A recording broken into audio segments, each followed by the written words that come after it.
El partido ha tenido un inicio ahí un poco de dominio de las defensas. A nosotros nos ha sorprendido el nivel físico, no estamos habituados a jugar a este nivel.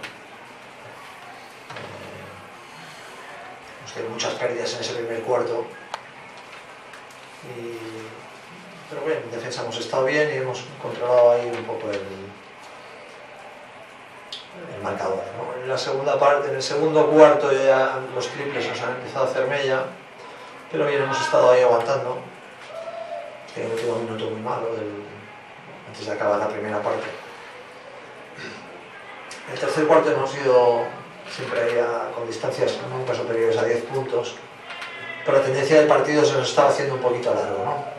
Y en el último ha sido Valencia muy superior a nosotros. Hemos ido cometiendo errores y no hemos conseguido habituarnos a este nivel de físico, de contacto, de un nivel bastante de Euroliga. No hemos sido capaces de aguantarlo, ¿no? 22 pérdidas son muchas. Si lo unimos a los rebotes ofensivos, pues al final resulta que hemos tirado 23 tiros menos que el rival. Si tiras 23 veces menos que el rival, pues lo normal es que pierdas de unos cuantos, básicamente. Valencia ha ido a más en el partido y la verdad es que nosotros hemos ido a menos, ¿no? Nos ha pesado ahí el cansancio también y Valencia se ha empezado a encontrar mejor conforme avanzaba el partido, ¿no? Empezaba a disfrutar. Nosotros hemos sufrido mucho. La verdad es que el último cuarto, bueno,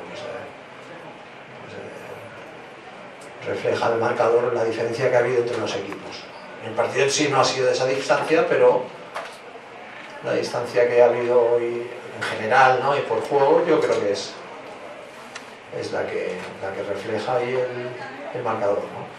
Felicitar a Valencia por la victoria y por nuestra parte pues, seguir ahí luchando, que es lo único que tenemos otro partido. ¿Alguna cuestión? Muchas gracias. Buenas noches.